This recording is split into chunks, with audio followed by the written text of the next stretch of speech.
పొత్తుల మీద చర్చలు 2 రోజుల పాటు జరిగినటువంటిది. దాంట్లో అంటే ఇక్కడ చంద్రబాబు పవన్ కళ్యాణ్తో మొన్న చర్చలు జరిగినప్పుడు పురంధేశ్వరి సోమవీర్రాజుని పిలవాల. అయితే విడిగా జరిగినటువంటి చర్చల్లో మాత్రం భారతీయ జనతా పార్టీ నాయకత్వం వీళ్ళతో కూర్చోబెట్టి మాట్లాడింది. అంతకుముందు అది ఫైనలైజ్ అయ్యాక ఆ కూర్చున్నటువంటి సందర్భంలో అమిత్ షా ఇటు పక్కన వీళ్ళ చర్చలు నడిచినాయి.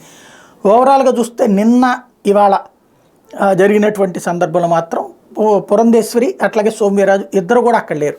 ఆ ఇద్దరు నిన్ననే వెనక్కి వచ్చేసారు. నిన్ననే రాజమండ్రికి సోమవీర్రాజు, అటు పక్కన అనంతపురంలో ఆయన మధ్యప్రదేశ్ ముఖ్యమంత్రి చౌహాన్ కార్యక్రమానికి పురంధేశ్వరి అటెండ్ కావడానికి వెనక్కి వచ్చేసారు. టోటల్గా ఇక మిగతాది ఇవాళ అమిత్ షాని కలవడం కానీ ఆ ఫైనల్ వ్యవహారం అంతా కూడా వాళ్ళిద్దరూ అటు పవన్ కళ్యాణ్ చంద్రబాబులు మాత్రమే ఉన్నారు. ఫైనల్ చేసుకుని వెనక్కి వచ్చారు. వీళ్ళనైతే మాత్రం ఉండమని అధిష్టానం చెప్పకపోవడంతో ముందే వెనక్కి వచ్చేశారు.